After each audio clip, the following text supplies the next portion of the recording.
La vez pasada nos quedamos, si te recuerdas, en este, y solamente estuvimos hablando sobre la hermenéutica, la hermenéutica literal, gramática histórica. Eh, Esta es el tipo de hermenéutica que vamos a usar, o que más bien se recomienda. Algunos tienen, por ejemplo, lo vamos a ver más adelante, pero la hermenéutica eh, gramática, histórica, teológica, hay diferentes y los vamos a ver más adelante, pero nosotros, o al menos el que yo te recomiendo, es, es este tipo de hermenéutica, la literal, gramática, histórica.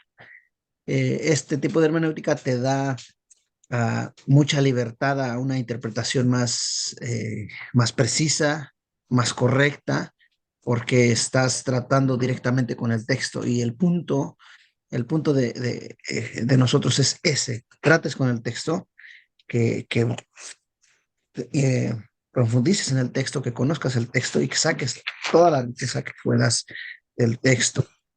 Miramos entonces este y literal dijimos que es el sentido Normal. normal, tal y como lo lees. Por ejemplo, lees Apocalipsis y lo tienes que leer así como está. Lógicamente que vas a ver las figuras que encuentras allí, ¿no? O sea, la vas a leer de manera literal, viendo las figuras que están allí. Tenemos la gramática, eso es con el lenguaje. Ah, ahora en este sentido lo sometemos a nuestro lenguaje, que es en español, como vimos el ejercicio anterior, pero en griego y en hebreo, pues se somete al lenguaje como tal, ¿no? Entonces, mientras más oportunidad ahora tengas de ir creciendo, te darás cuenta que es más la responsabilidad que tienes, porque ya no vas a interpretar así me dijo, así lo escuché, así lo leí, sino a ver si es cierto, ¿no? Entonces, esa es la gramática. Y la histórica es según lo que pasó hace tiempo. Por ejemplo, este, eh, cuando el Señor Jesucristo sube a orar al monte, ¿no? Y, y sube a orar al monte y sube al monte. ¿Cómo se llama el monte? ¿Te recuerdas? Cuando Mm, subió El Monte de los Olivos. al monte, ¿pero cómo se llama ese monte? mm, Getsemaní. Getsemaní. Ujú. Getsemaní. Y precisamente Monte Getsemaní tiene la idea de, eh, de apretar para sacar el jugo, en este caso ya sea de la uva o del Olivo. olivo, pues, exactamente. Pero el primer jugo que se saca no se aprieta, es decir, sale normal ahí. Y el Señor Jesucristo entonces sube a ese monte que es precisamente donde se truja todo para que salga el jugo. Y vemos que cuando Él está en ese monte, que es Getsemaní, Él ora, pero de Él sale sangre. Eso tiene mucho sentido en este histórico hablar del monte Getsemaní y que por eso sube el Señor Jesucristo allí, porque eh, ¿cómo te podría decir? Es una analogía a lo que está pasando ahí. Sí, lo que sucede en el monte Getsemaní con lo que le sucede al Señor Jesucristo allí. Recordemos que las uvas salía el jugo y del olivo también el aceite. Y bueno, ahí sube el Señor Jesucristo y allí precisamente Él suda sangre, sin haber sido golpeado, sin haber sido torturado, humillado. Él suda sangre para hacer la analogía precisamente de eso. Entonces, con el tiempo, esto es histórico, ¿no? Y lo que mirábamos es acerca del infierno, cómo nos ha ido llegando también. Así es que es solo un repaso, pues, fue hace 15 días y es cierto, no se olvida un poquito y podemos agregar un poquito más. Ujú. Y creo que nos quedamos allí, si no mal recuerdo, es lo único que pudimos mirar. La, histórica también, según el tiempo del escrito, Según el conocer tiempo la de, historia. Ujú. claro, según el tiempo del escrito. Y mirábamos este, bueno, ese sería más adelantito. Eh, ay, ¿Te surgió durante ese tiempo alguna pregunta o alguna duda? Ah, no, ¿No? Cuando te surja alguna pregunta, ya sea en la clase o después, anótalo y lo podemos tratar. Eso ayuda muchísimo, eso ayuda muchísimo. La hermenéutica postmoderna, la hermenéutica postmoderna, eh, es que el que determina el significado del texto, perdóname aquí, ese cometí un error aquí, permíteme.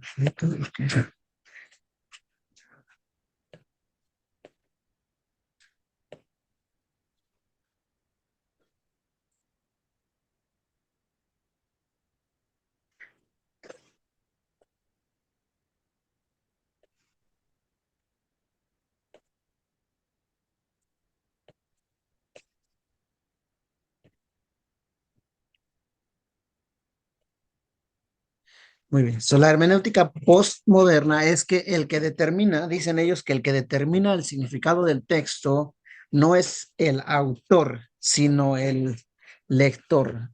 Al final, entonces, quien determina lo que el texto está diciendo es el lector, es el que está leyendo y no es quien escribió. No, entonces, ante esto viene lo que es el sensus plenior. ¿Qué es el sensus plenior? Eh, es que hay algo más grande en el texto mismo, es decir, que hay un significado todavía, perdón, más profundo que aún el autor desconocía. Es decir, que cuando el autor escribió, dicen los que utilizan este tipo de hermenéutica, no sabía lo que estaba escribiendo. Es decir, cuando Isaías escribió Isaías 60, escribe Isaías 60, él escribe, pero no sabe lo que está diciendo. Cuando Moisés escribió ciertas cosas, él escribió, pero no sabía lo que estaba él diciendo. Y al final, entonces, quien determina el significado del texto es el lector y no el autor. Y eso, si te has dado cuenta, aunque no la iglesia no utilice la hermenéutica o sea postmoderna, es como que se llega mucho a eso, ¿no? Yo creo que esto significa, o sea, yo creo que esto quiere decir esto, ¿no?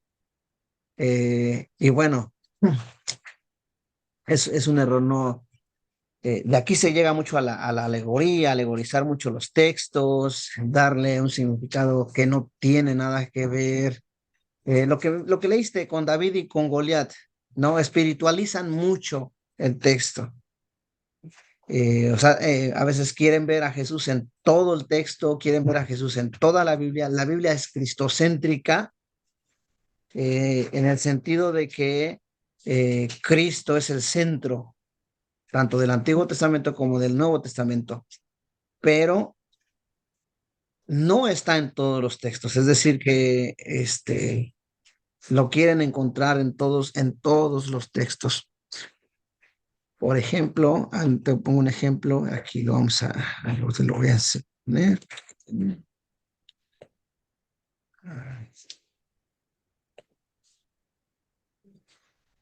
Y vas a estar batallando, mucho con este tipo de interpretación. O sea, todos vamos en cierta manera a dejarnos llevar a veces por este tipo de interpretación, de alegorizar o de darle al texto algo que no quiere decir. Y bueno, debemos de tener nosotros mucho cuidado con eso. Voy a compartirte aquí algo. Aquí está, permíteme. Esto de aquí, de Génesis 1:1. Y esto es, por ejemplo, para los judíos mesiánicos, que como bien decimos, que ni son judíos ni son cristianos. O sea, no caben dentro de ninguno, o sea, no caben. En Génesis 1:1,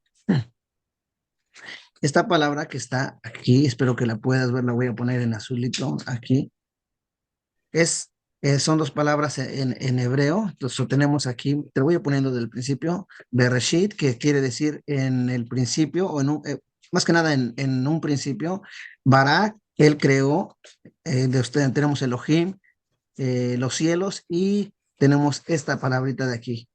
Espero que se pueda ver, es et. Pues la primera, empezando de izquierda a derecha, es la Aleph, la primera letra del abecedario. Y esta última que está aquí es la Tav, es la última letra. Entonces, en Génesis 1:1 tenemos el Aleph y la Tav, que sería en griego el alfa y la omega, la primera letra y la última letra. Entonces, los judíos mesiánicos lo que dicen es que desde Génesis 1:1 está el Señor Jesucristo allí, porque el texto dice, Bereshit bara Elohim et, como diciendo alfa y omega, el principio y el fin, que es el Señor Jesucristo. O sea, como que quieren meter a Jesús ahí a fuerza, ¿no?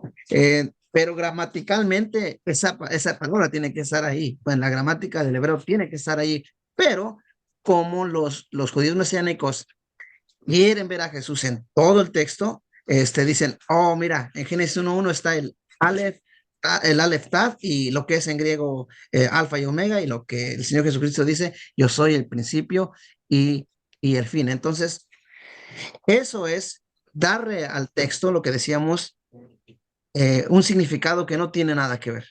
O sea, esta palabra, si te das cuenta, te lo voy a poner aquí, y, y tiene un significado. O sea, y si te das cuenta, ahí nada más dice que es una partícula de complemento directo, es decir, que tiene que estar allí porque se necesita. Puede significar en o con, dependiendo si le ponen otra letra, si le ponen otra letra desde, pero lo que significa es solamente, o sea, tiene que estar allí. No tiene ningún otro significado. Pero el judío mesiánico dice, no, mira, ahí está, ¿no? Y bueno, eso surge cuando pues nosotros no le damos un significado diferente. Y el ejemplo que leíste de Sugel, donde a Goliat le dicen que es Satanás o tus problemas, y al final no. Muy bien. Y eso es el sensus plenior, que decir que hay algo más grande en el texto mismo, es decir, que tienes que buscar y profundizar, ¿no? Pero dijimos que, ¿cuál es la hermenéutica que nosotros tenemos o que se te recomienda usar?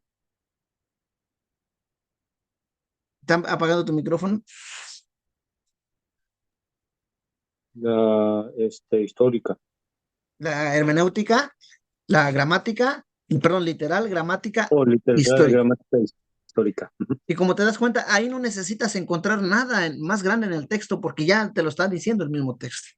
Entonces, la hermenéutica postmoderna va en contra de la hermenéutica que debemos de usar. Muy bien, y esto da mucho, este tipo del postmoderno da mucho pie a mal interpretar y mal enseñar, y sobre todo decir lo que uno quiere y no lo que el texto quiere. Muy bien. Ahora, surge una pregunta ante esto surge una pregunta, que si es necesario estudiar hermenéutica. ¿Tú crees que sea necesario estudiar hermenéutica? Sí, sí, porque así le vamos a dar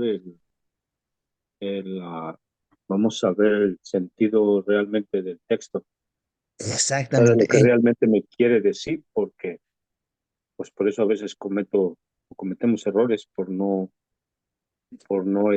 conocer realmente.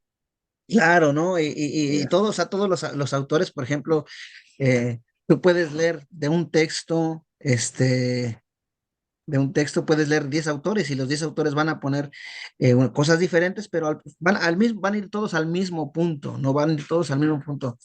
Pero no podemos tomar como autoridad un autor, un escritor de un libro, a menos que tú ya hayas indagado en el texto, investigado y decir, wow, yo coincido con este autor por esto y por esto y por esto, o no coincido con este autor por esto y por esto. Muy bien. Entonces, ¿es necesario estudiar la hermenéutica? Bueno, en primer lugar, pues sí, porque Dios nos manda a interpretar su palabra correctamente. Dios nos manda a interpretar su palabra correctamente. Y fíjate para eso lo que dice Timoteo, segunda de Timoteo capítulo 2, versículo 15.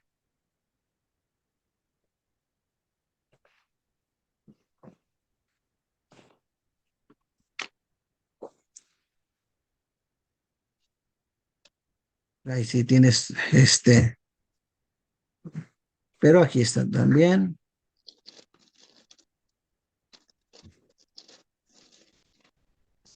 Dice, ¿y lo tienes? Sí, Procura, ¿con qué? con diligencia, Con present- diligencia, ujú, presentarte a Dios aprobado, como obrero que no tiene de qué avergonzarse, pero esto es lo más importante ahorita para nosotros, que usa cómo? bien la palabra de Bien, verdad. que usa bien la palabra de Dios, la palabra de verdad, que, o sea, que lo interpreta bien, que lo enseña bien, ¿no? Eh, Y bueno, sigue diciendo el versículo 16, más evita profanas y vanas palabrerías porque conducirán más y más a la impiedad. ¿Qué quiere decir esto? Que si das una mala enseñanza, si no usas bien la palabra de verdad y si hablas lo que mejor te plazca o lo que a ti te guste, esto en vez de llevar a la justicia a los hermanos, los va a llevar más a la impiedad. Te das cuenta la importancia que tiene. Entonces, una de las cosas que se nos recomienda a nosotros es lo que yo voy a decir va a santificar a la iglesia, los va a llevar a vivir una vida en santidad o no les va a traer ningún beneficio. Y esa es la pregunta que tienes que hacer, ¿no? Lo que yo voy a predicar va a hacer que la iglesia se santifique o solamente pues les va a gustar mi testimonio, les va a gustar cómo prediqué, les va a gustar lo que dije, pero pues esto no los está llevando a la santidad, ¿no? Esa es la pregunta, lo que tenemos que hacer nosotros. Cada vez que estés preparando un tema, preguntarte, ¿esto que voy a decir va a llevar a la iglesia a santificarse, a vivir en santidad? Muy bien.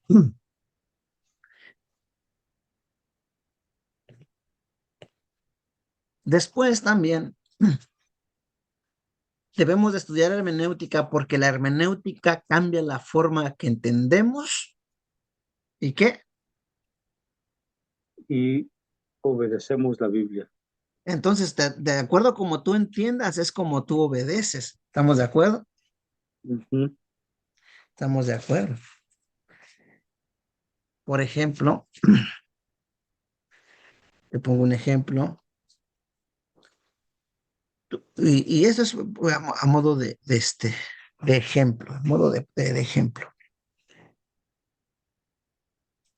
Al Señor Jesucristo, creemos que el Señor Jesucristo es nuestro Salvador, creemos que el Señor Jesucristo es nuestro Rey, y creemos que el Señor Jesucristo es nuestro Salvador, nuestro Señor, y creemos que es nuestro Rey. ¿Estás de acuerdo? Ujú. Muy bien. Pero si yo te preguntara, hermano Luis, cuando tú dices que Jesucristo es tu Rey, ¿cómo lo ves? ¿De qué manera lo ves?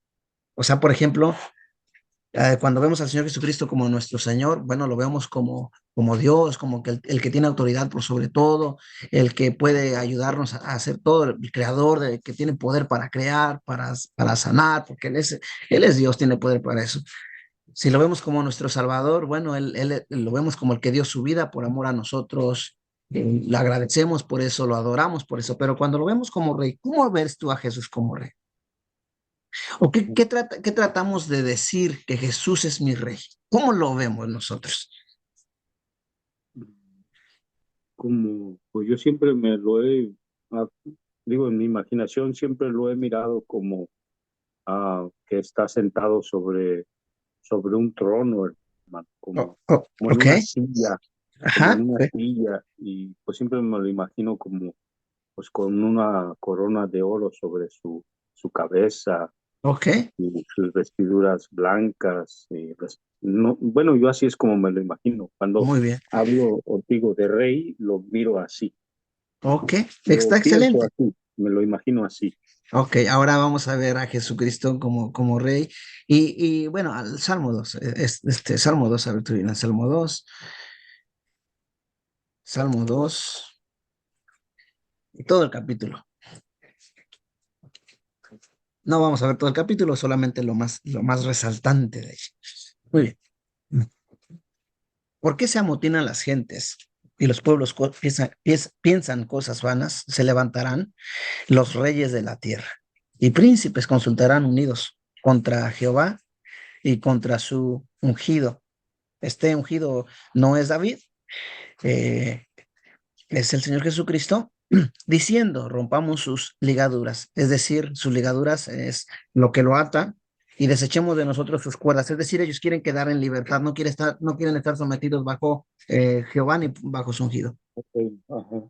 El versículo 4, el que mora en los cielos se reirá, es un contraste contra la tierra, los que se levantan están en la tierra, pero el que está en el cielo se ríe de ellos, el Señor se burlará de ellos, luego hablará a ellos en qué, en furor, Ujú.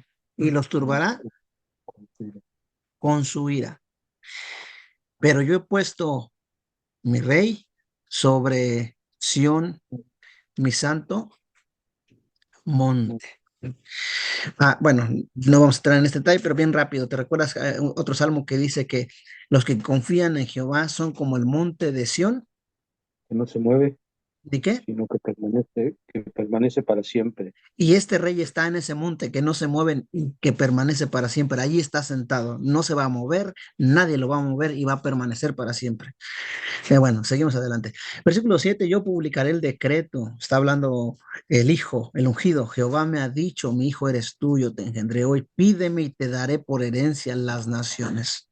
Y como posesión tuya los confines de la tierra, los quebrantarás con vara de hierro. Este es el rey.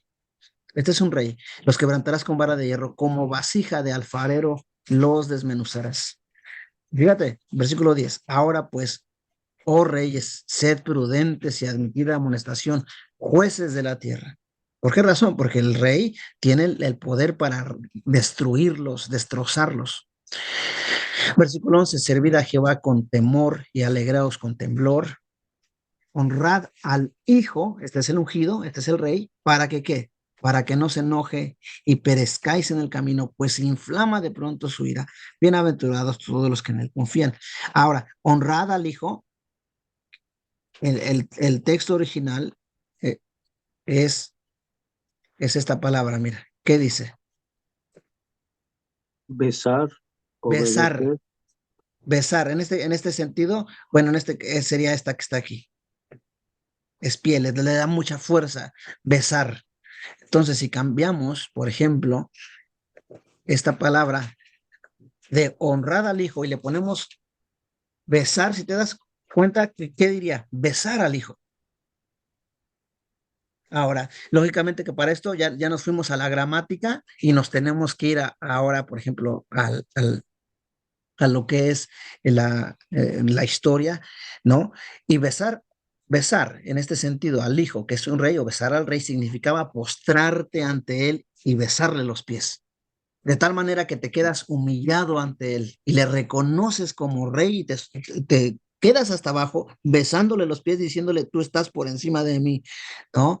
Y si te das cuenta, y creo que esto ahora lo vas a entender muchísimo mejor y la riqueza que trae, cuando en Mateo 28, tú recuerdas, está el sacrificio, el Señor Jesucristo resucita, María va, María Magdalena, la otra María, el ángel les dice, ¿saben que ya no está aquí Jesús? Él ha resucitado y se salen corriendo para avisar a los discípulos y se les aparece Jesús. ¿Qué es lo que hacen ellas? Hasta Se tiembla, hasta ponen de se me pone rodillas. china mi piel. Se ponen de rodillas. Pero otra cosa que hicieron, Mateo 28, ábrelo para que veas. Mateo 28, Mateo 28, capítulo, versículo, versículo, versículo 8. Fíjate, entonces ellas saliendo del sepulcro con temor y gran gozo fueron corriendo a dar las nuevas a sus discípulos y mientras iban a dar las nuevas a los discípulos, Aquí Jesús se les aparece al encuentro diciendo, salve, alégrense. Y ellas acercándose, ¿qué hicieron? Abrazaron sus pies y le adoraron. Porque él era el rey. No corrieron ni lo abrazaron de su pecho y se recostaron sobre él y lo abrazaron. No, ellas fueron y se postraron ante él, le abrazaron sus pies y ¿qué hicieron? Le adoraron. Ellas están haciendo lo que dice el Salmo 2.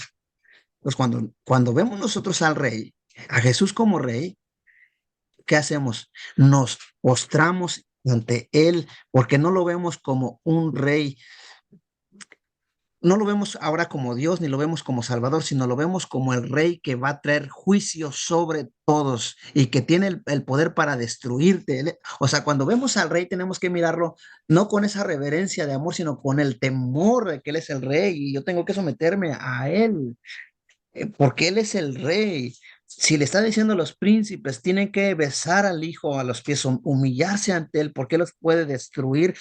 Yo tengo que entender eso y hacer lo que hicieron estas mujeres, postrarme, abrazarle los pies y decirle, Señor, tú eres el único digno de honra y de gloria y quiero obedecerte. Mira, y esto solamente lo tenemos que ver de la siguiente manera. Cuando el rey determinaba, y hablando de David, no de Saúl, hablemos de David, cuando a David le dijeron, este hombre tenía dos corderos, hizo esto, no habla, y de su propio pecado, ¿qué dijo él? Tráiganlo aquí para, ¿y qué? Y debe morir. Y debe morir, él determinaba quién moría. Ellos miraban al rey como el que iba a traer juicio, y nosotros debemos de mirar a Jesús así como el que trae juicio. Y cuando lo vemos así, decimos, Señor, ¿sí? Lo están determinando. Y ahora, si te das cuenta, cuando los manda el Señor Jesucristo en la gran comisión, Él les dice en el versículo 18, Jesús les dice, toda potestad me es dada en el cielo y en la tierra. Esto está haciendo nuevamente referencia al Salmo 2, donde le dice, pídeme y te daré por herencia las naciones, como posesión tuya, los confines de la... Dios, Jehová le ha dado toda la autoridad al rey y por eso yo me tengo que someter a él en obediencia total, sin cuestiones. Increíble. Sí, entonces ahora tú ves esto y bueno, ahora regreso aquí a la pantalla y cuando tú ves la hermenéutica de esa manera, te cambia la forma en que entiendes y por lógica te va a cambiar la forma en que obedeces a Jesús. Ahora, ya entendiste de qué manera Él es rey, te va a cambiar la forma en que tú vas a obedecer la Biblia. ¿Sí me entiendes? Ese es el punto. ¿Que es? Entonces, y a esto vamos con la iglesia, vamos a la iglesia y esto es lo que yo hago. Algunos quisieran a lo mejor que les hablara más bonito, pero la única oportunidad que tenemos, no sabemos si después vamos a seguir hablando, vamos a hablar. Y yo cuando le dije a los hermanos esto, presentándoles a Jesús como rey, no lo vean así como que él es mi rey y por tanto yo le amo. No, tenemos que someternos. Estas mujeres, abrazaron sus pies, lo adoraron porque él era el rey. Él era el rey, increíble. Wow, entonces, y Santiago capítulo 1, versículo 21 y 22, fíjate lo que nos dice, de acuerdo a esto que estamos viendo, de que conforme la manera que nosotros entendemos, obedecemos. Fíjate lo que dice Santiago 1, 21 y 22, dice así. Por lo cual, desechando toda inmundicia y abundancia de malicia, recibid con mansedumbre la palabra implantada, la cual puede salvar ¿qué? Vuestras almas. Vuestras almas. Pero sed hacedores de la palabra y no tan solo oidores, engañándoos a vosotros mismos. Pero eso es cuando obedeces bien, cuando se te enseña bien. Y, por ejemplo, el que le están diciendo que si das 10,000, Dios te va a bendecir y te va a dar más, él cree que va a ser así. Y él obedece a Dios de esa manera, pero al final es una obediencia que no debe de ser así. Y el rey lo va a traer juicio. Sí, el rey va a traer juicio, porque el rey ya ha determinado las leyes, él ya estableció sus leyes y la gente lo que tiene que hacer, no, o sea, en todos los reyes, por ejemplo, tú manejas en tu carro, tú agarraste tu carro, aprendiste a manejar, comenzaste a manejar.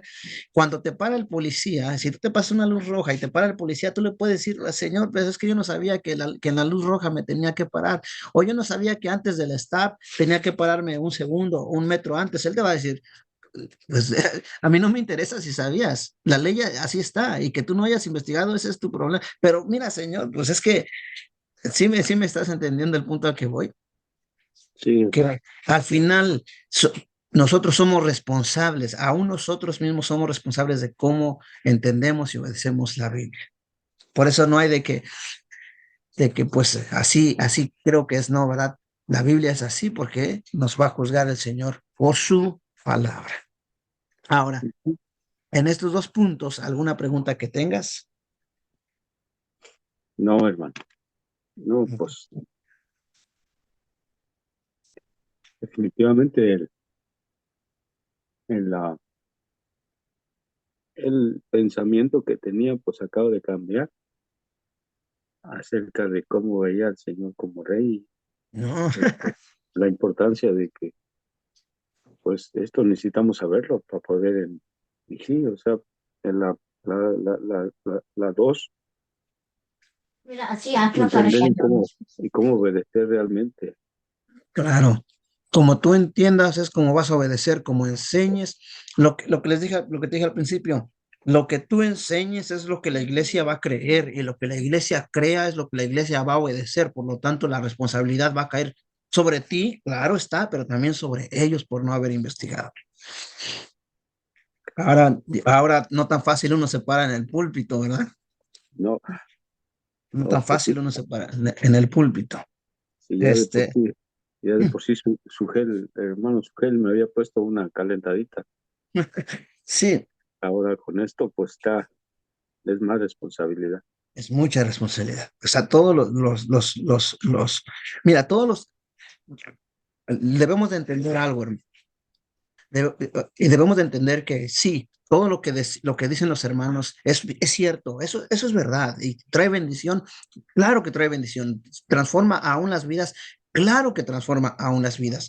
O sea, todas las predicaciones de los siervos de Dios que lo hacen con todo su corazón y se preparan de la manera como han aprendido, trae bendición, traen enseñanza y verdad, sí, pero el punto aquí es que no están enseñando el texto como tiene que ser y tú tienes que entender ese texto tal y como está. Y las otras verdades que enseñan, hay textos para eso donde el texto tiene que exaltarse. Si te das cuenta, lo que más se resalta en algunas, no en todos, pero en algunas predicaciones, es la enseñanza que están dando, las verdades que están dando. Son muchas verdades, son muchas enseñanzas, pero el texto allí quedó. Allí Sí, estuvo, jamás se regresó al texto, jamás. eh, Mira, y esto es algo que a mí me ayudó mucho. Y bueno, que aún sigo yo trabajando en ello, que te va a ayudar mucho. Igual cuando te toque predicar, otra de las preguntas que te tienes que hacer es, cuando yo termine de predicar, si algún otro hermano se le acerca a otro hermano y le dice, ¿qué entendiste del texto? El hermano podrá explicarle y decirle, oh, el texto significa esto, o decir, bueno, pues lo tocamos, pero pues me dijeron que leímos pero pues no nos dijeron qué significa, pero hablaron de esto en la predicación, ¿sí me estás entendiendo? ujú, El punto es que el hermano que te está escuchando sepa qué significa ese texto y pueda decirle a otros lo que ese texto significa. ¿Ok? ujú. Muy bien. Y no estamos criticando a los hermanos, ¿eh? No, no, al contrario, sí, ha sido de mucha bendición. Muy bien. Seguimos aquí. Otro, porque estamos distanciados del texto. Otra razón para estudiar la hermenéutica es porque estamos distanciados del texto.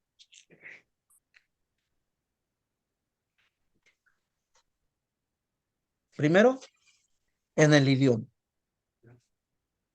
En el idioma.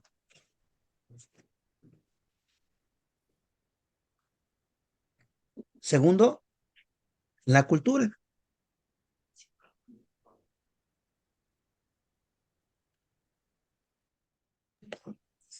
Y tercero,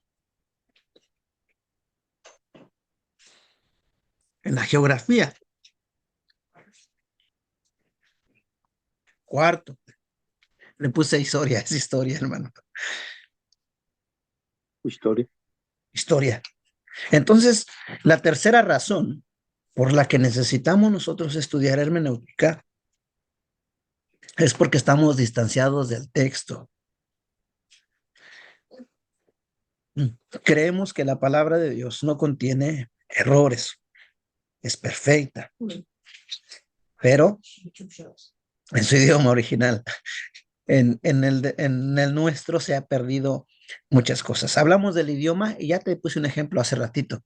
Tú lees el Ok. Salmo 2, honrad al Hijo, y bueno, lo honramos, pero si lo ves como besar al Hijo, ya cambia la forma. Y Bueno, ahora, perdón, hermano, pero como besar al hijo en el sentido original, ¿verdad? O sea, en el sentido, en, en el eh, texto original dice sí, besar al Hijo. porque si lo pienso que si lo usamos en nuestro, como por ejemplo en nuestro lenguaje, pues vas a decir, yo me quedaría, a caray, ¿cómo? Claro, a ¿Verdad? menos que lo expliques. Ajá, sí, Claro, exactamente. Así y el punto es ese, por ejemplo, que yo te dije besar al hijo y ya se quedó allí pero el texto original solamente me dice besar al hijo, pero no sé qué significa besar al hijo. Necesito ir ahora a la cultura que es el B. ¿Qué significaba esto en la cultura de aquel tiempo? Besar al rey, besar al hijo, ¿qué significaba? Eh, entonces es el idioma y en el idioma pues sí cambia mucho. Lo que miramos al principio que tú miraste, permíteme, me voy a ir otra vez aquí al Salmo. Mira, quiero para que veas que el versículo, no sé si en tu pantalla, hermano, ahorita que yo le pongo aquí, hasta abajo, hasta mero abajo en la parte izquierda, hasta mero abajo aparece ahí algo que dice verbo. Ujú. ¿Y qué dice después? Mm, no, no aparece. Oh, sí, espérame. Ya lo miré. Imperativo, Pero segunda antes, persona. sí, antes, Antes dice que verbo, ah, ¿por qué no se ahí no, mismo, antes de imperativo hay una palabrita. no se alcanza? Él, Piel, piel. oh sí, piel. Ajá, Ok, piel. mira, ok, por eso te decía que ahora te voy a llevar al diccionario para que lo veas, que esta palabra que está aquí aparece como una Q, que dice cal. Ajá, Ese ajá. no no puedo utilizar esta palabra de besar, obedecer en ese texto, no, porque tengo que utilizar este que me dice piel. Y esa palabra entonces en piel significa besar. No lo puedo yo traducir como honrar, ni como obedecer, ni como otra cosa más que besar, porque el texto me está diciendo que es piel. Y el piel significa una expresión fuerte, o sea, expresa esa fuerza que lo tienes que hacer porque lo tienes que hacer. No es Ujú, opción. No es como el de besar en el cale, que tienes opción de si quieres o no. El piel te está diciendo que lo tienes que hacer. No importa si quieres o no quieres, no importa quién seas, tú lo tienes que hacer. ¿Sí? Y luego ujú, dijimos que es imperativo, es una orden, te está mandando, te está ujú, diciendo, hey, no te pregunté. Tú le dices a Jonathan, ve allá, y él tiene que ir, te lo estás mandando, es imperativo. ujú, Y a eso vamos, a eso iba con él, el idioma. O sea, ujú, estamos distanciados del idioma. Entonces, cuando tú ves que tienes que besar a Jesús, hey, no te están preguntando si quieres, porque ante él, y el mismo Pablo dice, toda rodilla se dobla y toda lengua confiesa que Jesús es el Señor. Señor para la gloria de Dios Padre. ¿Por qué? ¿Por qué lo puso el ungió?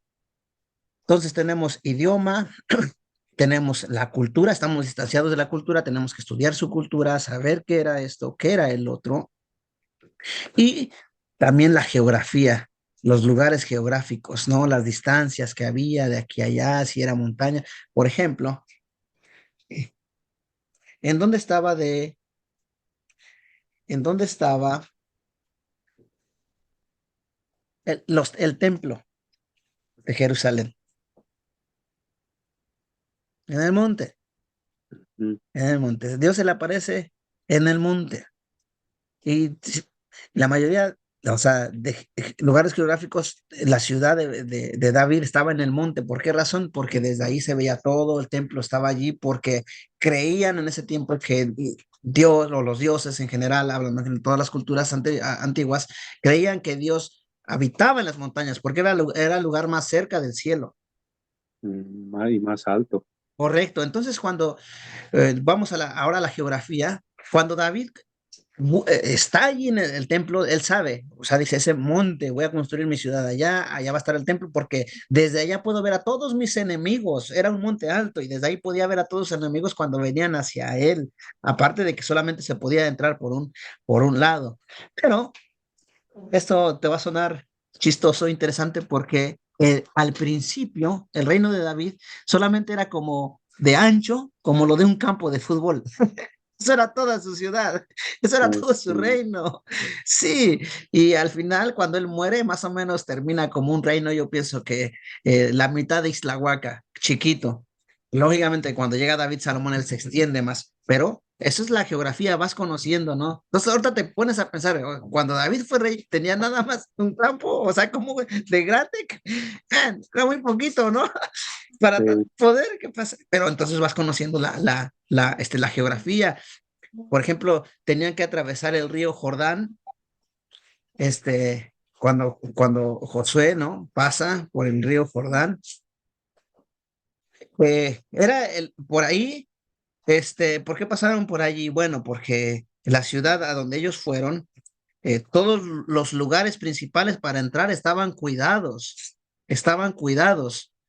Y el único lugar que no estaban cuidando en ese tiempo era el río Jordán, porque en ese tiempo precisamente es por donde pasaba el agua, y era el tiempo cuando el río corría. ¿Quién va a pasar de los enemigos de la ciudad por el río? Pues nadie, era imposible. Todos los otros lugares estaban resguardados, pero menos el río, y es por eso que Dios los pasa por allí, porque nadie podía pasar por allí. Es por eso que Dios los pasa por ahí, los otros cuidándose del otro lado y Dios los mete por atrás. Entonces vas conociendo la geografía, ¿verdad? Y la historia. Por eso debemos de estudiar hermenéutica, porque estamos distanciados del idioma, de la cultura, de la geografía y de la historia. Muy bien. ¿Alguna pregunta que tengas de esto, Luisito? no, hermano. Muy bien. Excelente. Pasamos. Y esto, el hombre lleva sus presuposiciones al texto porque él quiere ser el juez. Él quiere al final determinar lo que el texto dice. No, es que así es, ¿verdad? Y hay una nota aquí, que nosotros no debemos llegar al texto con pensamientos preconcebidos. ¿Qué quiere decir esto? Que no debemos llegar al texto cada vez que leamos el texto, sin importar a quién hayamos leído, a quién hayamos escuchado, si es a tu maestro, a quien sea.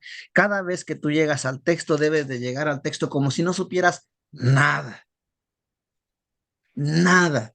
Porque cuando llegamos ya con algo que aprendimos, lo que queremos es buscar si el texto dice eso. Y no si qué es lo que el texto me está diciendo, ¿verdad? Si te das cuenta, y tú creo que todos lo hicimos, cometimos ese error. Preparas tu tema, estás preparando tu tema y escribes y todo, ya tienes todo tu tema y dices, ahora voy a buscar textos que puedan respaldar lo que escribí. Que sí. O sea, como que primero haces todo y luego buscas los textos. Oh, este texto le queda a esto que acabo de decir. Ven, Ujú, y es otra cosa, ¿no? Pero pues el texto respalda. ujú. Entonces, siempre que vayas a querer interpretar un texto, hermano Luisito, ve como si no supieras nada. Llega tu mente en blanco allí. Ya una vez que hayas quebrado la cabeza y desbaratado y buscado y todo, y que digas tú, creo que ya es esto, entonces ahora sí, abre los comentarios, busca otros libros para ver si estás bien, porque vas a decir, ay, no, está todo torcido lo que yo estaba entendiendo, ¿no? Ahora ya hay quienes me están dirigiendo, pero tú ya estuviste ahí con el texto, tratando, luchando, buscando. ¿Ok? Ese es entonces por la razón que nosotros estudiamos hermenéutica. Y el hombre también tiende a tergiversar la escritura. Eso se da. Y la razón, pues todo lo que miramos anterior.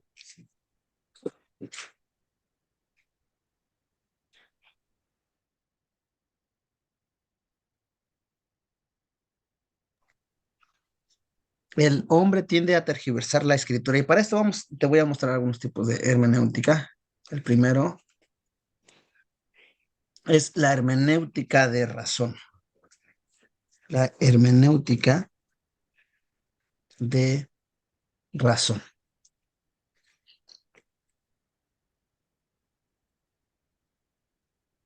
¿Cuál es esta? Que si no tiene sentido, pues no lo creo. O sea, no puede significar esto, ¿no? O sea, si no tiene sentido esto, no creo. O sea, no me cuadra. No va con lo que debería de ser. Este, por un ejemplo, bueno, no tendría que ser mucho sentido este ejemplo, pero Dios ordena no matar y Dios manda matar. What? ¿Qué pasó ahí? ¿Sí, no? O sea, tú lees en los mandamientos, ¿qué lees? Que Dios No matarás. no matarás. Y después lees que manda a Saúl a qué? A matar a todos. Dices, que esto no da mi razón. A la batalla de la, ¿cómo se llama? Y predicó cuando manda destruir toda la ciudad. A la ciudad. Dice, mata a todo. Dices, ¿qué pasó allí? Sí. La razón es que Él da la vida y Él tiene entonces, como él la da, como Él es de Él te puede decir lo que Él quiera que hagas con eso. Y yo tratando la vez pasada explicándole esto a Dana, esto de por qué Dios mata y todo esto, o ordena matar, le di un billete de 20 y le dije a Dana, este billete de 20 es mío, tú no lo puedes romper, tú no lo puedes tirar, no puedes hacer nada con este billete de 20 porque este billete de 20 es mío. Entonces después de un rato le digo, quiero que rompas ese billete de 20 y lo ve, me dice, pero no lo puedo romper, pero yo te estoy diciendo que lo rompas. Yo quiero que lo rompas, porque si no lo rompes, entonces va a haber consecuencias. Y bueno, entonces ella toma el billete y lo rompe. Y le digo, gracias por obedecer. Y así, y le pregunto, por qué rompiste el billete? Porque tú me lo mandaste. ¿Y por qué te lo mandé? ¿Por qué me hiciste caso? Porque es tuyo. Lo mismo pasa con Dios. Dios puede mandar a matar a quien Él quiera porque de Él es la vida. Así de sencillo y de simple, ¿no? Pero cuando queremos utilizar la hermenéutica de razón, como que dices tú, ¿cómo es eso? Y me mandan a no matar y luego los manda a matar, ¿no? Entonces, hay hermenéutica de razón y se tergiversa la escritura cuando no hay razón, como que no se encuentra el sentido a eso que estoy leyendo. También tenemos la hermenéutica de la experiencia y esta es muy peligrosa. La hermenéutica de la experiencia, es decir, interpreto a la Biblia conforme lo que yo he visto, lo que yo he sentido, lo que yo he escuchado, ¿no? Yo voy a interpretar la Biblia de esa manera, por las experiencias que yo he tenido. Si la Biblia me dice que esto ya no es, pero pues yo he tenido la experiencia, entonces sí es. Es un poquito peligrosa esta de la hermenéutica de la experiencia. Un ejemplo, un ejemplo de algunos que nosotros no podemos adorar a los muertos, ¿no? O hablar con los muertos. Y bueno, pues hay algunos que han tenido esas experiencias de ver a sus familiares, de hablar con ellos, y nosotros sabemos qué es, ¿no? Pero ellos dicen, no, o sea, pero yo hablé con él, o sea, él me dijo él esto, entonces es por poner un ejemplo, la hermenéutica de la experiencia. Sí. No podemos interpretar la Biblia conforme a nuestra experiencia. Nuestra experiencia tiene que estar abajo de la escritura. Tengo que ver, ok, esto que estoy viendo, esto que estoy sintiendo, ¿realmente la Biblia dice que puede pasar? Esa es la pregunta que nosotros nos haríamos. ¿Realmente puede pasar? Muy bien. Después tenemos la hermenéutica de la tradición. Pues así se ha hecho siempre. ¿No? Y sobre todo esto se lucha mucho, ¿no? Por ejemplo,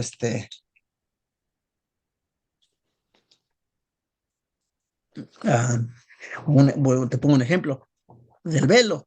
Nosotros Ujú, usamos el velo. Bueno, las mujeres ujú, usan el velo, porque la escritura, lógicamente, que habla de que las mujeres se cubran la cabeza, ¿no? Y confunden que cubrirse la cabeza es el manto que se ponen, es el velo, pero el velo de ellas es, ¿qué dice Pablo? El cabello. O sea, ella ya tiene su velo, tiene su cabello, tiene su velo, es un adorno. Entonces, pero como se ha confundido que cubrirse la cabeza es con un velo, ahora, si no usan velo, es malo. ¿Verdad? O sea, tienes que usar velo porque la Biblia dice que se tiene que cubrir la mujer se tiene que cubrir la cabeza. Sí, se lo dice, pero se lo dice a Corinto por alguna razón. Ahí es cuando vamos ahora a la historia y a la cultura de Corinto, ¿verdad? Que no hay y bueno, creo que pues en esto te has dado cuenta que hay mucha se dejan llevar mucho a veces por lo que es la tradición más que por la interpretación correcta. ujú. Después tenemos la hermenéutica de la teología. La hermenéutica de la teología. Este tipo de hermenéutica también es buena, claro que sí, es muy buena, pero no la recomendamos o no se recomienda. ¿Por qué razón? Porque tienes que someterlo a qué. Tu interpretación tiene que estar sometida a tu teología.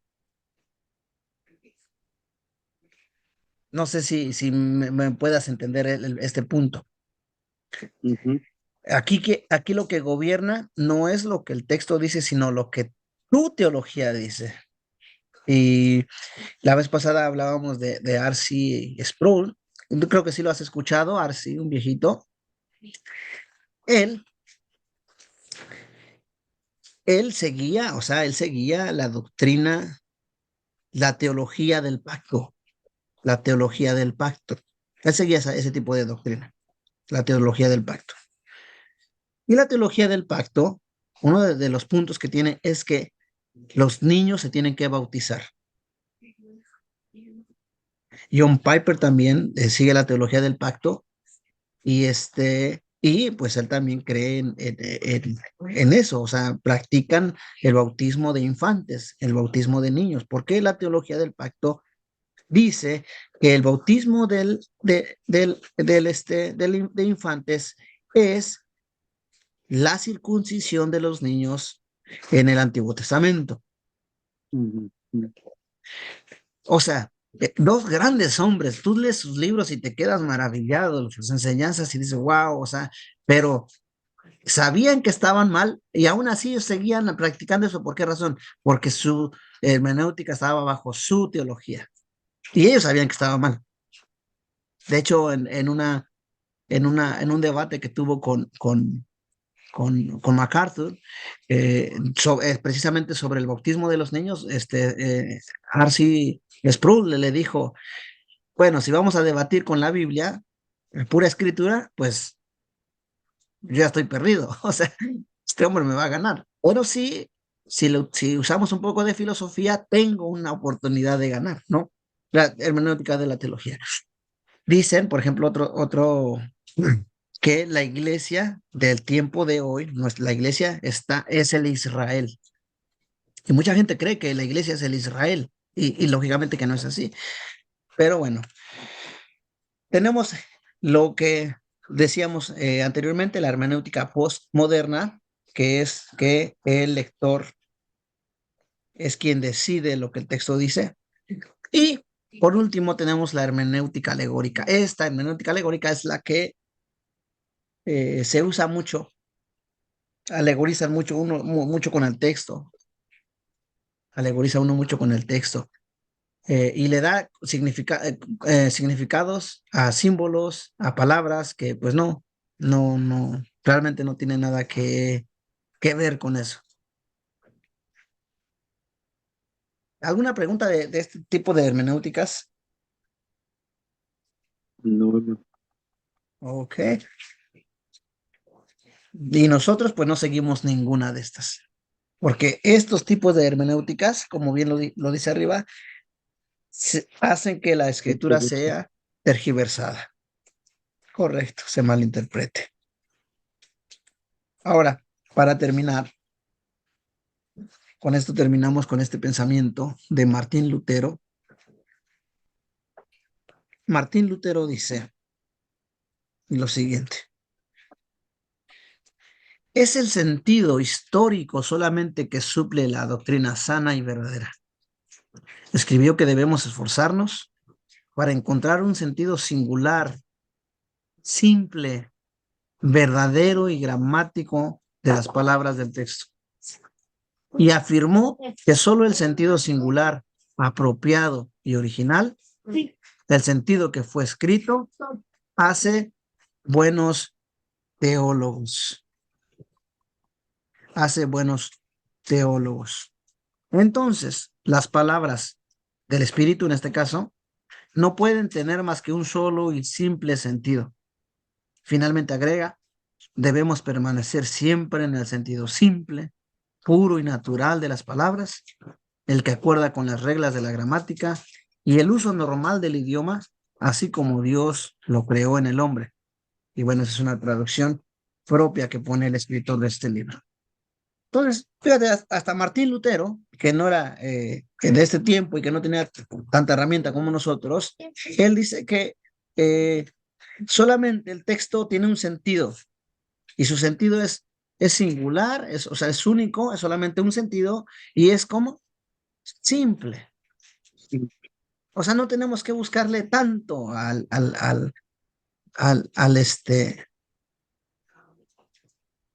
¿verdad? No tenemos que buscarle tanto.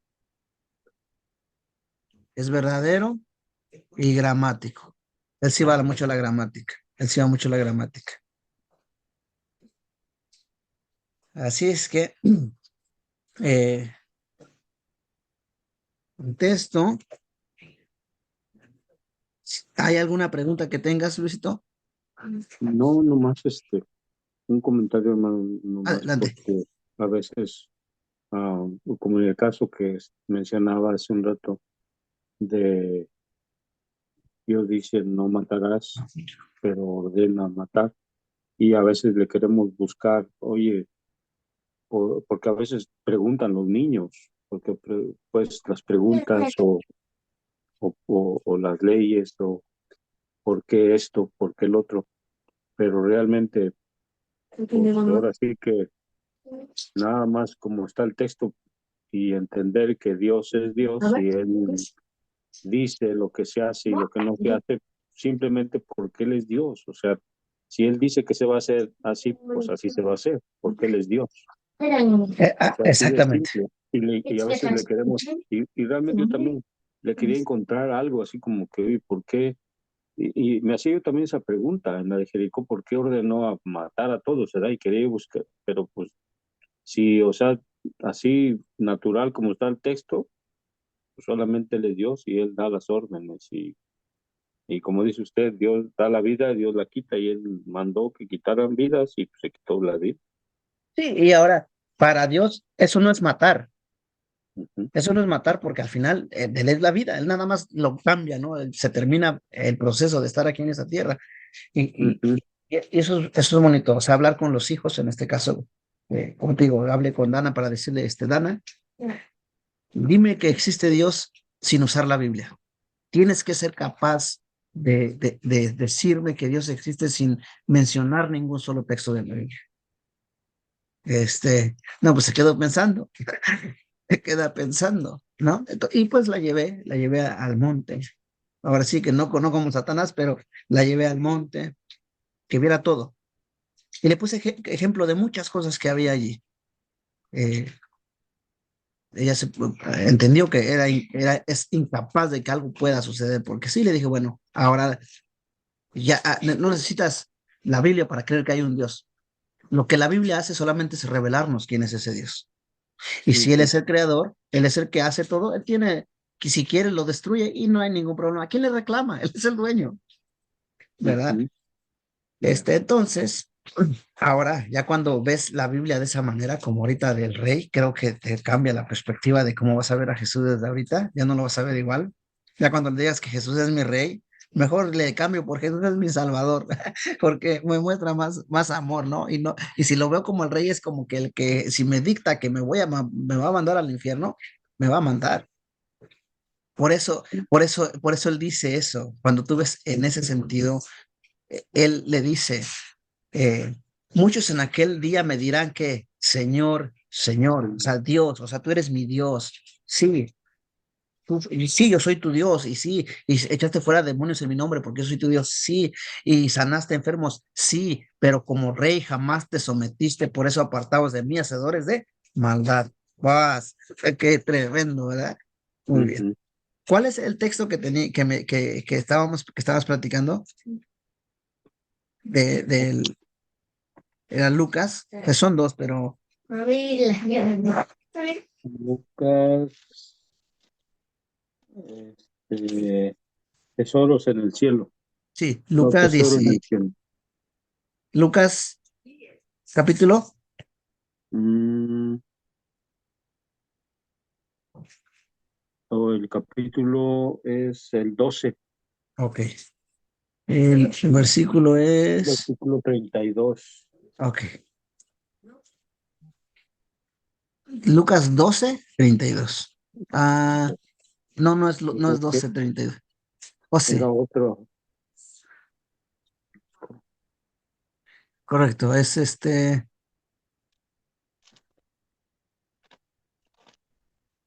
que se utiliza, Mateo 6, maybe. Era 6, sí, es Mateo 6, Ya sé. 19 al 21. Ok, ahora mira. No os hagáis tesoros en la tierra. Ok, y eso va a ser rápido. Te da el versículo 1, versículo 6, Ujú. capítulo 6, versículo 1, ¿qué dice? los pisos. Guardaos de hacer vuestra justicia delante de los hombres para ser vistos de ellos. Ok, De otra manera. aquí está. Guardaos de hacer vuestra justicia, en este sentido también es obra, si te das cuenta aquí. Ujú, Aquí en el diccionario, mira, en la pantalla, ujú, esa palabra de justicia significa limosna, obra de misericordia. Eso lo que está diciendo entonces el texto que estamos leyendo es, guárdate de hacer vuestra propia obra delante de los hombres para ser visto de ellos. Sigue diciendo el versículo 2, cuando pues des limosna, o sea, en este sentido ya es literal de dar moneda, no hagas tocar la trompeta delante de ti como hacen los hipócritas en las sinagogas y en las calles, y les empieza ahí a decir, estas son obras. Versículo 3 nuevamente, cuando des tu limosna, que tiene que ver con obra, como lo vimos en justicia, ¿ok? Que no sepa tu izquierda lo que hace tu derecha. Y versículo 5, cuando ores no seas como los hipócritas. Si te das cuenta, lo que está haciendo aquí el Señor Jesucristo es solamente hablar acerca de hacer una obra para ser visto por quién, por el hombre. Y así ujú, seguimos todo, ¿verdad? Cuando ayunéis, el versículo 16, y entonces termina en el versículo 19, que estamos nosotros leyendo, no hagáis ¿dónde? Tesoros. Esta palabra de tesoros significa riqueza, en este sentido, o cobre. Pero vamos a ver lo que dice más adelantito. No hagas tesoros en la tierra donde la polilla y el orín corrompen, y donde ladrones miran ni hurtan, sino haceos tesoros en el cielo donde ni la polilla ni el orín corrompen, y donde ladrones no miran ni hurtan. Ok, no podemos entonces tomar como hacer tesoros literal en ese sentido de riqueza literal, porque nos está llevando después a algo donde no podemos estar ahora presente, que es tesoros en el cielo. Te dice que hagas tesoros en el cielo, pero es imposible hacer una riqueza material en el cielo. Y viendo todo el contexto, te está hablando de hacer justicia, no para los hombres, sino para Dios, donde, ¿sí me entiendes? Entonces, ahora, si tu justicia no va a ser para los hombres, sino va a ser para Dios, significa que donde está tu tesoro, es decir, tu obra, va a estar tu corazón. Tu obra ya no es para los hombres, sino tu obra es para Dios. Entonces, si tu obra es para Dios, ahí está tu corazón está en Dios. Eso es lo que quiere decir en el 19. O sea, en otras palabras, si lo cambiamos por obras, si tu justicia es para los hombres, pues, o sea, aquí se va a acabar tu justicia. Pero si tu justicia es para Dios, está ahí. ¿Y cómo sabemos esto? Mira, lo que dice el versículo Mateo capítulo 5. Mateo capítulo, permíteme, 5.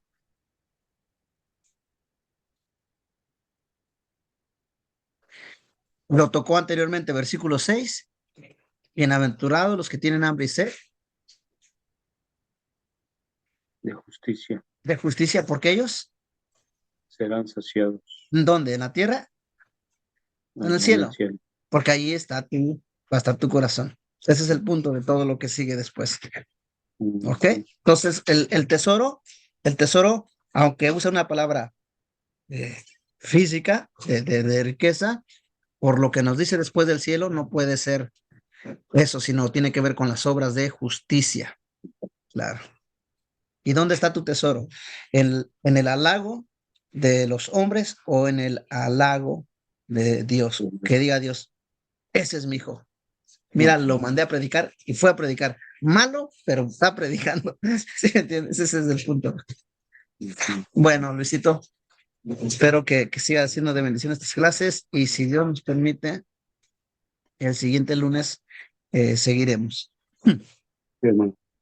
Si tienes alguna pregunta o algo, lo escribes y lo tratamos la siguiente clase.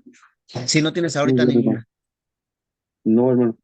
Ok, excelente. Entonces, hermano, pues que Dios te bendiga y un abrazo. Gracias, hermano. Bueno, nos vemos. Bye. Gracias. Adiós.